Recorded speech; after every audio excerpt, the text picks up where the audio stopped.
কত কালৰ ৰাতি অতি বিতুপন ৰাসকিৰত কৰিতে কৃষ্ণৰ হৈল মন চন্দ্ৰাৱলী ৰজনী ৰাসকিৰত আপোন পাহৰা হ'ব অসমবাসী। অসমৰ ইমূৰৰ পৰা সিমূৰলৈ ভিন্ন প্ৰান্তত চলিছে ৰাসৰ বৃহৎ প্ৰস্তুতি।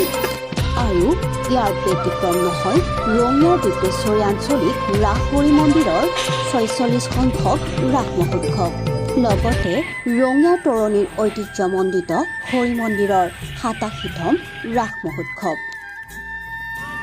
শ্ৰী শ্ৰীকৃষ্ণৰ ৰাস মহোৎসৱ উপলক্ষে ৰঙিয়াৰ ডিপ্ৰেশ্বৰী আঞ্চলিক ৰাস হৰি মন্দিৰৰ বাকৰিত বিৰাজ কৰিছে এক নান্দনিক পৰিৱেশে।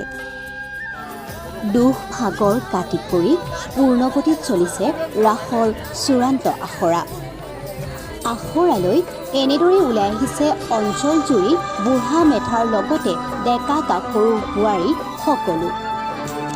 খোল বাঁহীৰ সুৰত গীতৰ লহৰত কৃষ্ণ নৃত্য কৰাত মগন এইসকল কিশোৰী। মহিলাসকলেও ব্যস্ত হৈছে সংগীতৰ আখৰাত। ইয়াৰ সমান্তৰালকৈ মহিলাসকল কিন্তু সন্মিলিত হৈ জুহালত ব্যস্ত হৈছে ৰাসৰ পিঠা পনা বনোৱাত। ইফালে মৃন্ময়ী শিল্পীসকলৰ যাদুকৰী হাতৰ বৰষত ৰং তুলিকাৰে মৃন্ময় মূৰ্তি প্ৰাণ পাই উঠিছে। যেন শৰতৰ স্নিগ্ধ নিশা হৈ পৰিব অতি বিতুপন। মথুৰা বৃন্দাবনলৈ পৰিণত হ'বলৈ সাজু ডিপ্ৰেশ্বৰী ৪৬ সংখ্যক ৰাস মহোৎসৱ। কোভিড বিধি মানি এইবাৰ ৰাস উদযাপন কৰিবলৈ সাজু অঞ্চলবাসী। নামনি অসমৰ এখন অন্যতম ৰাস ডিপ্ৰেশ্বৰী আঞ্চলিক ৰাস হৰি মন্দিৰৰ ৰাস মহোৎসৱ। ৭দিনীয়া কাৰ্যসূচীৰে ৰাস মহোৎসৱৰ আয়োজন কৰা হৈছে।